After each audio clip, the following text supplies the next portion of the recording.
A number of years ago, as Barb and I often do after Easter, we went down in search of a beach down into the southeastern part of the United States, and we were in Charleston, South Carolina. And there's a bridge in Charleston we had seen on pictures many times, and so we had wanted to see this bridge, and then it's wonderful to see the bridge. We drove over it a couple of times, went underneath it a couple of times, and then the urge to find the beach resurfaced. So we took off south and east of Charleston and came across an island called John's Island. And something twigged. I couldn't quite figure it out at the time. And then we saw a sign that said the Angel Tree. And it talked about the Angel Tree being a historic site. So we were quite fascinated. We went in to take a look at this angel tree. It is an oak tree, said to be almost 400 years old. It's 65 feet high and about 20 meters and 26 feet in circumference. So about 4 people. It would take 4 or 5 people hand to hand to circle that tree with our arms outstretched, about 8 meters. And as you can see, some of the branches are so low, are so heavy that they touch the ground again and then go back up. It's quite a remarkable tree. We sat on those branches, and as we sat on the branches, I remembered, literally, a sermon that I preached from this pulpit back in 1991. The text was Ephesians chapter 1, same text as today. And the theme was about destiny. I remembered it that day because as Barb and I sat among the branches of the angel tree, we wondered what it would be like if the angel tree could talk. What stories would it tell? And that's when it all came together. You see, 300 years ago in South Carolina, slavery was rampant. Indeed, white men in South Carolina, and particularly on John's Island, were among the cruelest slave owners and did more, historians say, than any other group to perpetuate slavery in the United States. On that day, back in 1991, from that pulpit, I told a story. Today, I recognize that that story is not my story to tell. To use that story without giving recognition to those who have suffered the horror of slavery in South Carolina, in the United States, in Canada, indeed around the world, would not be appropriate. So I tell the story today honoring the memory of many slaves who lost their lives and their freedoms. And I wonder what stories the angel tree would tell. You see, when we sat at that angel tree, I thought, what a beautiful name, Angel Tree. Maybe it has stories to tell. And then I found out, you see, history is written by those who win. And the angel tree was named after the plantation owner. His name was Angel. And that's why it was the angel tree. And I felt a keen sense of disappointment, perhaps like you do as well. But I'm wondering still if that angel tree could talk, what stories it would tell of human depravity and of the incredible pain that black people experienced at the hand of white people. I tell this story because it's a powerful gospel story of faith and of hope. This story is called Coolibah. There was on John's Island in South Carolina a plantation owner well known for his viciousness and cruelty directed towards his slaves. While picking cotton, the slaves were given no rest and no respite. Regardless of the heat of the sun, regardless of their own physical condition, each slave was to work nonstop from dawn to dusk in the fields. The overseer, hired by the plantation owner, was responsible for 60 to 100 slaves, and it was his job to make sure they were productive, making as much money for the landowner as possible. The overseer could, and often would, brutally punish the slaves, for he too was a very cruel man. One day, a particularly hot day, a young pregnant slave woman was working alongside another slave, an older man, and as the day wore on and the heat intensified, some of the slaves faltered, only to be whipped severely by the overseer, who yelled and screamed obscenities at them. And each time it happened, the young woman turned to the older man and said, "Father, is it time yet?" And each time the older man would say, "Not yet, my daughter, not yet." And then they would continue working. The pattern continued. A slave would falter. The overseer would scream obscenities and use his whip. "Is it time yet, Father? Is it time?" "Not yet," the older man would reply. "Not yet." Towards the end of the afternoon, the young pregnant woman herself faltered. And as she began to fall, she said, "Is it time yet, Father? Is it time?" "Yes," he said, "it's time." And as the overseer came towards the young woman, his whip raised high in the air, the man stood up, and with a loud voice he cried out, "Kuliba! Kuliba!" And the young pregnant woman rose up into the air and floated away towards freedom and healing. The overseer was furious, trying to grab a hold of her and bring her back down, but she was just out of his reach. And so he turned his attention to another, readying his whip. But each time the old man cried out, "Kuliba!" And each time yet another slave rose up out of reach of the overseer and floated away towards freedom. One by one, all the slaves floated away. And it was only the old man left, still saying, "Kuliba." And the overseer yelled at his assistants, "Get him! Get him!" But again they were too late, as the old man himself rose up from the ground, out of the clutches of the overseer and his helpers, carried away to safety and to freedom. It's, of course, a powerful story of hope, a radical kind of hope that knows no end, a hope that cannot be defeated. But it's a hope that is hard to live out. For black people, for people of color, for indigenous people who have faced oppression and slavery and all kinds of horror at the hands of white settlers, it is a hard hope to hold on to. Itself seeming as though that hope is always just out of grasp. But people who are best able to hold on to that hope, in my experience, are people who have experienced untold tragedy, like most of us in this room have not. Ephesians chapter 1 invites us into that kind of hope.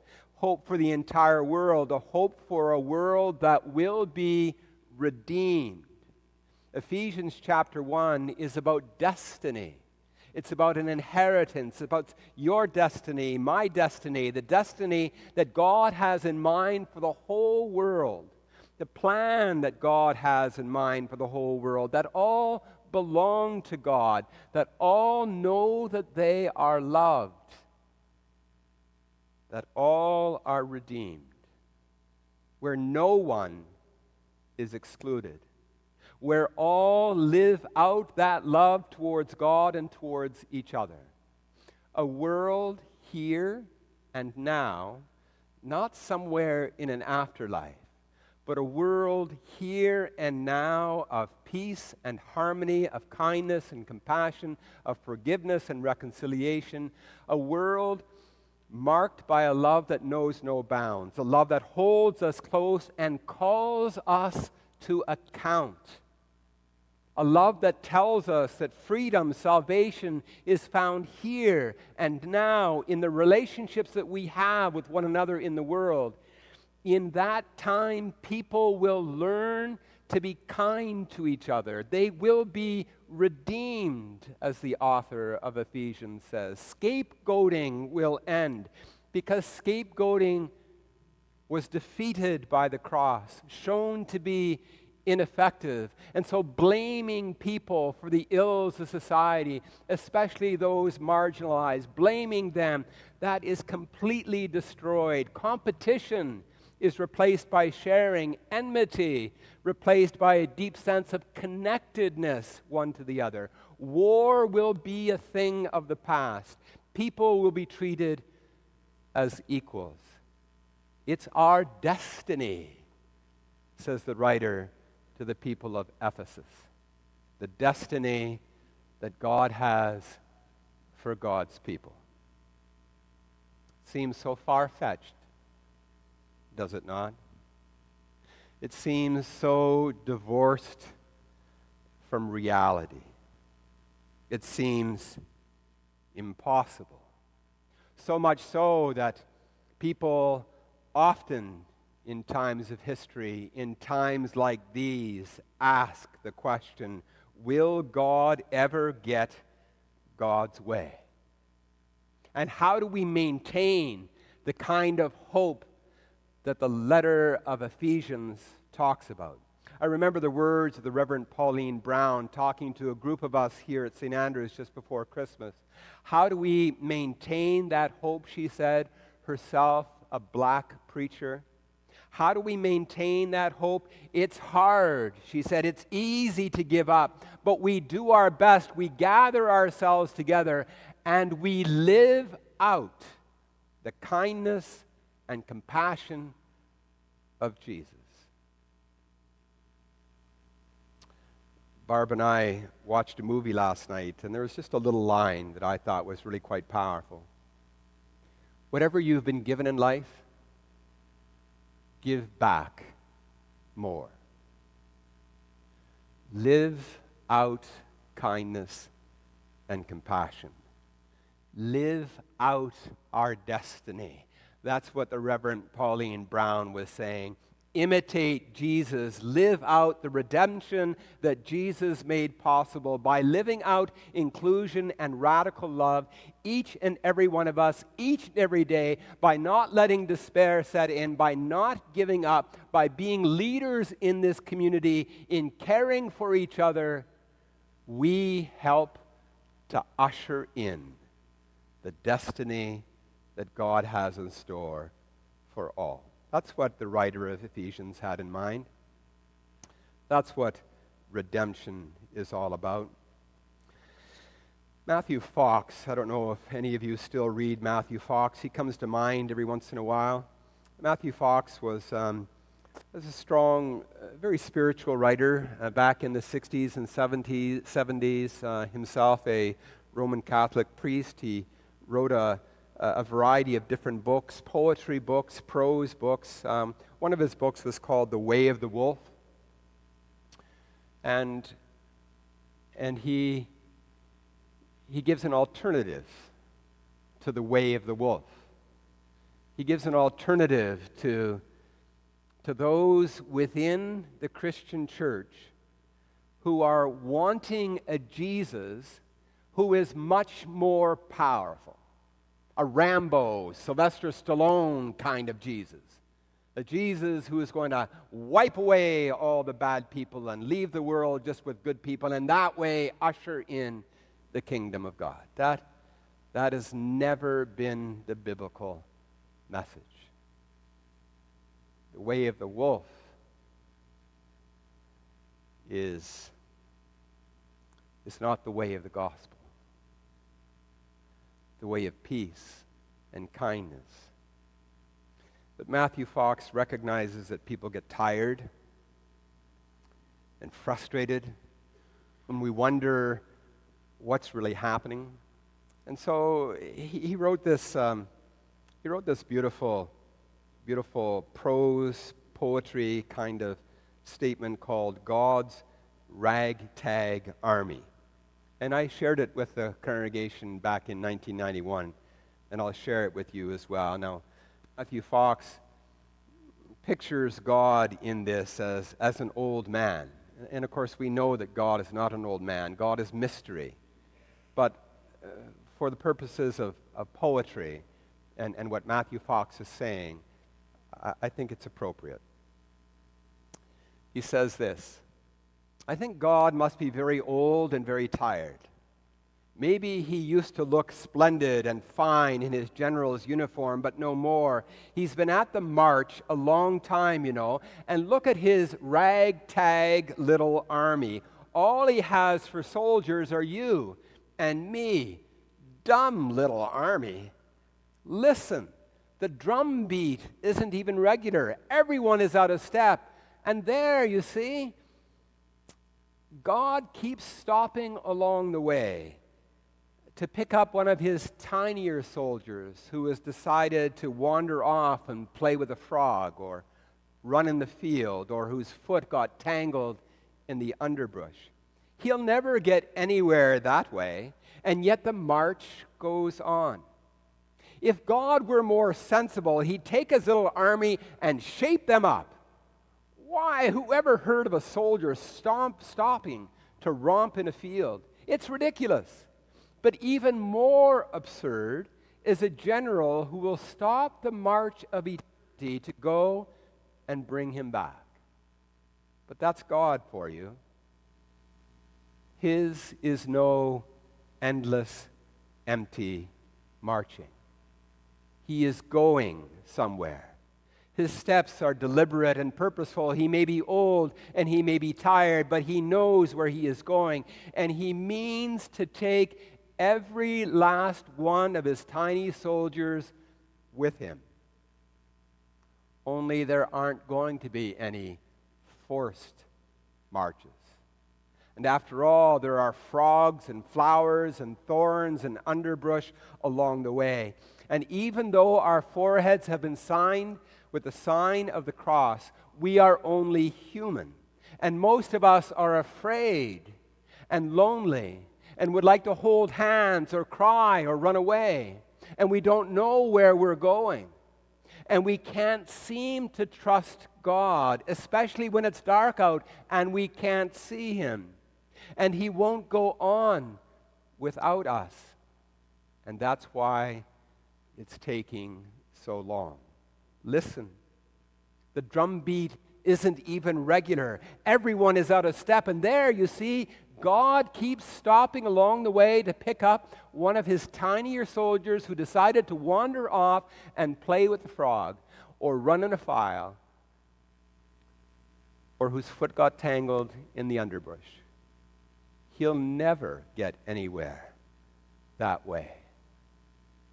And yet, the march goes on.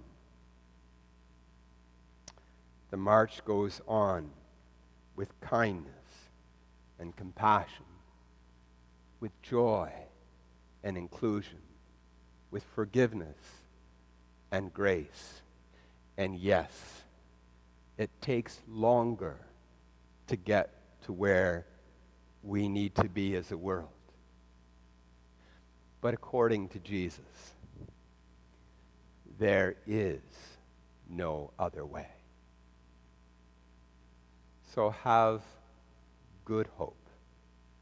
Good hope in the destiny that God has for us all. God is at work in kindness and compassion. Thanks be to God.